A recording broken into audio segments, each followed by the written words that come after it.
Inertia means it is the product of mass of the particles, that is m is mass of the particle and square of the distance, that is r is the distance. Kinetic energy of a particle which is undergoing rotational motion. So here x-axis as well as y-axis both are mutually perpendicular to each other.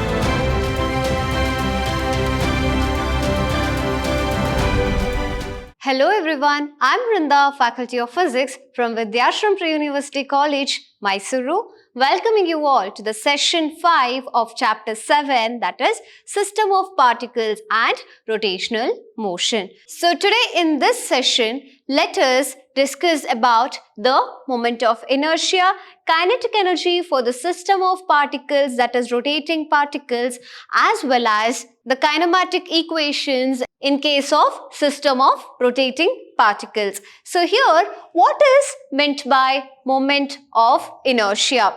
So we know that moment of inertia is represented by a symbol I, which means inertia.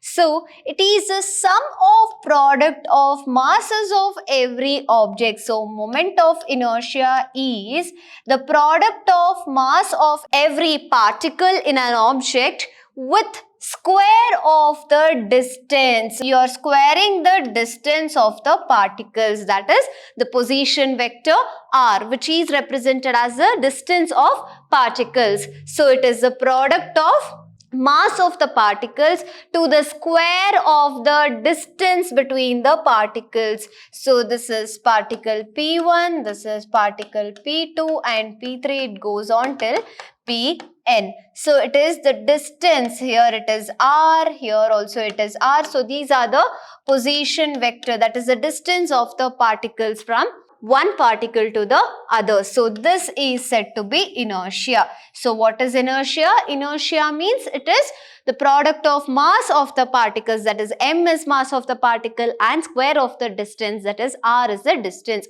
So here we have got its SI unit given by I is equal to mass is represented in kg and r is the length what you are considering. So when it is a length, it is calculated in meters. So it becomes meter square. So this is the SI unit of moment of inertia, wherein your dimension will be within the square brackets. Kg means we are calculating the mass, so capital letter M. M means you are calculating the distance, that is the meter, so it is L square. M into L square. If you are writing T, it will be to the power of 0. That means it has got no T, that is time. Okay, so this is all about your moment of inertia. So now let us study regarding the kinetic energy of the rotational motion. So we all know the kinetic energy is given by, kinetic energy is half mv square for a single particle. This is applicable for a single particle.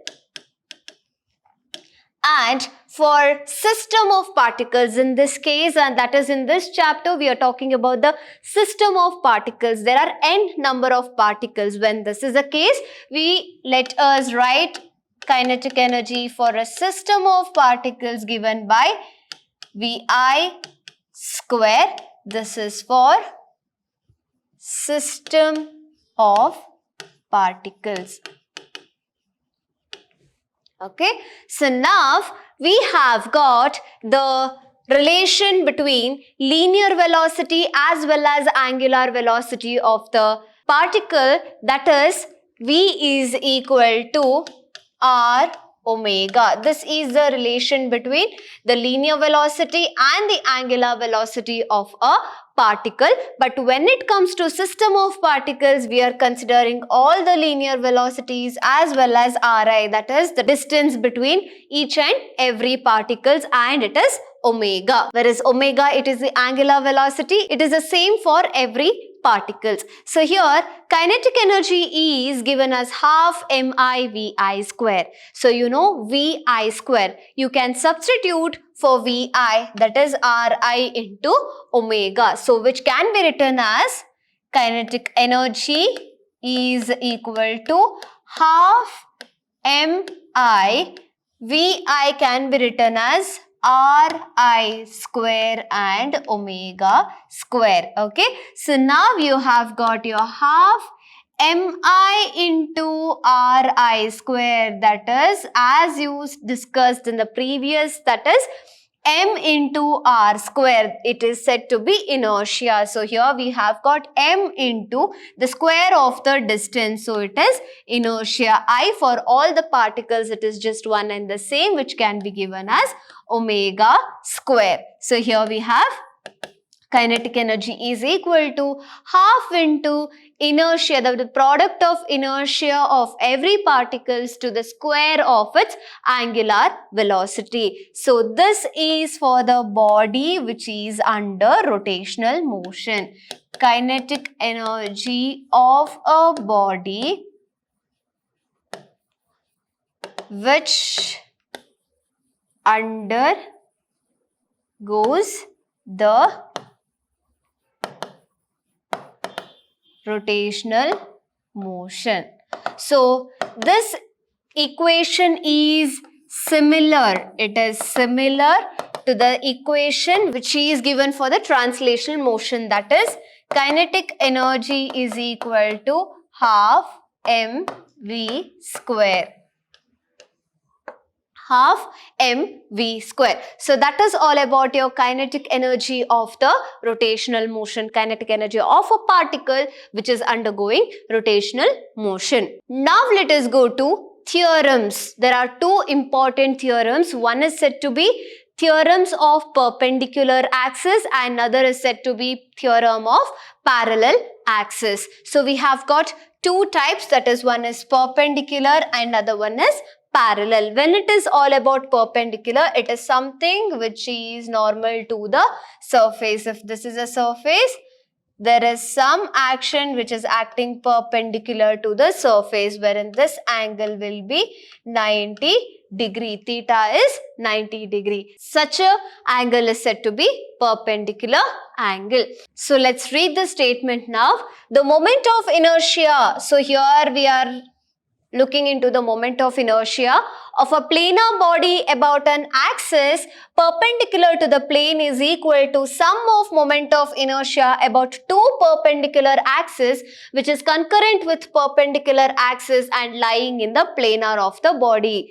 So here when you draw the diagram, you will get to know what exactly is the logic behind this. That is, let us term this as an axis y. This is your x-axis and this is your z-axis. You have got x, y as well as z-axis with the origin small extension to x-axis which is given over here.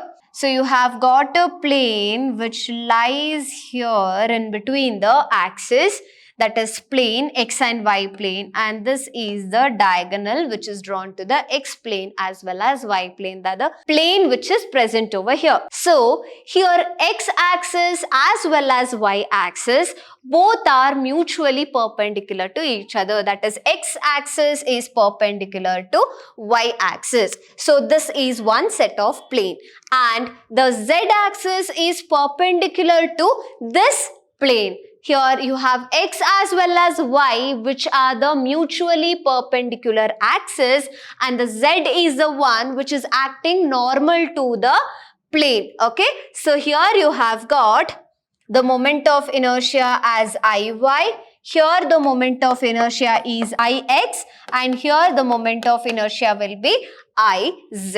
So here the moment of inertia of the planar body about an axis which is perpendicular to its plane. So this is a plane and which is the perpendicular to its plane, that is Iz. So you can write Iz is equal to sum of moments of inertia. So here we are checking the sum, that means adding sum of moment of inertia about two perpendicular axes. We told the perpendicular to its plane. So this is the plane and this is perpendicular to the plane. So I have written IZ. Now we are talking about sum of two perpendicular axes. So X is one axis, Y is one axis. So it is two perpendicular axes, that is moment of inertia about two perpendicular axes is Ix and Iy, which is concurrent with the perpendicular axis and lying, that is the perpendicular axis is concurrent to the origin over here. It is lying in a plane. So that is all about your theorem of perpendicular axis. I hope you are clear. Just having the expression, you can give the theory of it. That is the statement. It is Iz, Y is one axis, X is one axis and Z is one axis. So here there are two axes which are perpendicular to each other. Which are those? X and Y. So you can say this X and Y all together, it makes a plane. So to this plane which is perpendicular, that is Z axis, which has the moment of inertia of Iz. So here the moment of inertia of a planar body or a lamina about an axis perpendicular to its plane, that means Iz is perpendicular to this plane, is equal to moment sum of, that is plus sum of moment of inertia about two perpendicular axes will be Ix and Iy, which is concurrent because of this presence of origin with perpendicular axis and is lying in the plane. So that is all about your perpendicular axis theorem. So next let us go to parallel axis theorem. So for parallel axis theorem, you have an image like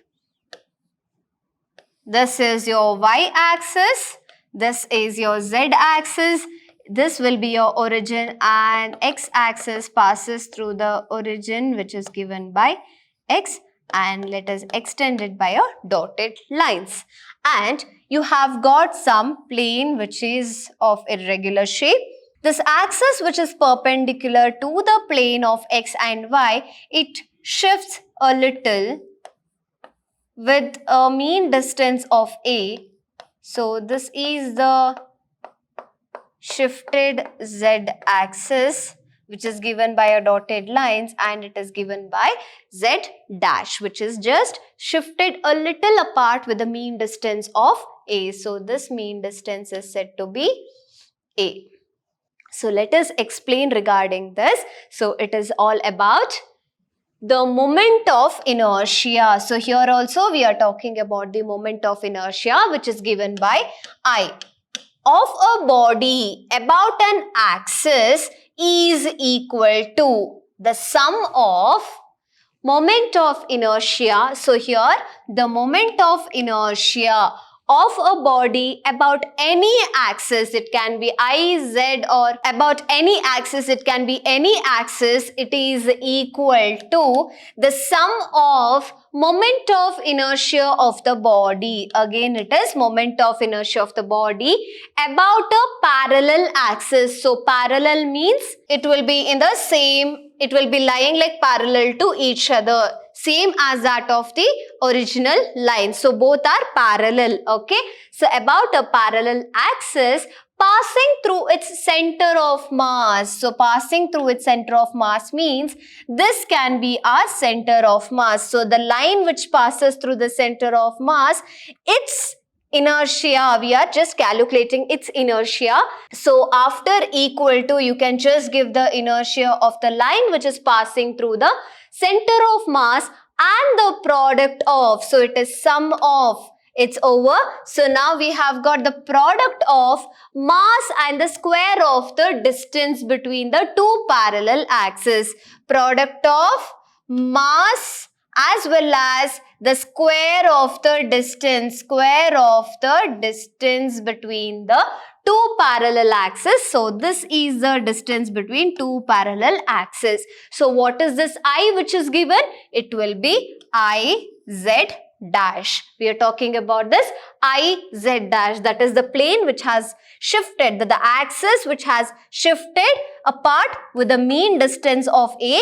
It is defined as, that is the theorem of parallel axis, gives the definition for this line which has been shifted a little with the mean distance of A. So the moment of inertia of the body about an axis, it is equal to the sum of moment of inertia of the body about the parallel axis which passes through the center of mass, the product of mass as well as the square of the distance between the two parallel axes. So that is all about your theorem of parallel axis.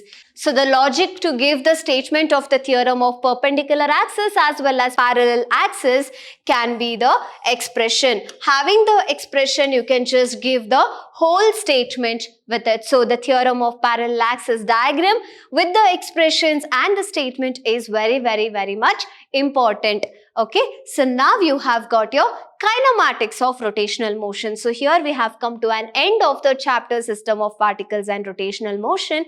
So here we are studying regarding the kinematics. So what is this kinematics? Kinematics is the study of the motion of object without studying its cause. Okay, so kinematics means it is a study of motion of objects without studying the cause of its motion. So here in kinematic equations, previously we had studied V is equal to U plus AT and X is equal to UT plus half AT square. These are the things whatever we had studied under kinematics. But in case of system of particles, under rotational motions, that is rolling of the bodies, rotational motions, we study about the angular velocity which is given by omega, then it is angular acceleration given by alpha, this is omega, and angular acceleration is given by alpha. Then you have got your displacement, that is angular displacement.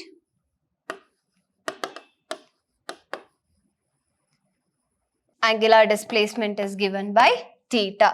So having this, let us write the same set of equations which is undergoing in linear, that is straight line or a rectilinear motion. So the same thing is applied for the particles which is in the rotational motion, and it can be, V can be written as angular velocity omega is omega naught plus acceleration. So it can be given as alpha and time is t. Again we have x. X is the displacement, the angular displacement which is taken. So theta is equal to u can be written as initial velocity and t plus half alpha t square. Like this you can just change your terms of the during rotational motions. What are the terms which is given to the acceleration, velocities and displacement? It can be changed from that of the equation of motions or the equations which is undergone in the rectilinear motion of a particle. So that is all about your kinematics of the rotational motion about an axis. So in today's class we have studied regarding what is meant by moment of inertia as well as the theorem of perpendicular axis, parallel axis and the kinetic energy of the rotating bodies, and how the kinematic equations differ for the objects which is undergoing linear motion as well as the object which is undergoing rotational motion. So that's all for today. Have a good day. Thank you.